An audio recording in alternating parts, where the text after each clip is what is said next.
ప్రకృతి మరోసారి తన ఆగ్రహాన్ని చూపింది.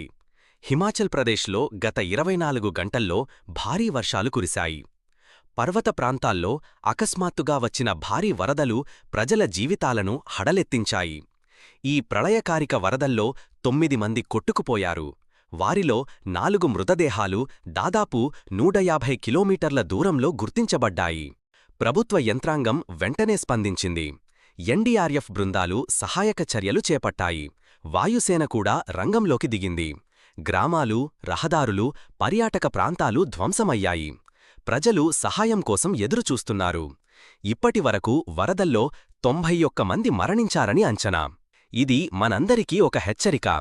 ప్రకృతిని మనం నిర్లక్ష్యం చేస్తే ఇలాగే స్పందిస్తుంది. ఇకనైనా పర్యావరణాన్ని పరిరక్షించే మార్గంలో మనం అడుగులు వేయాలి.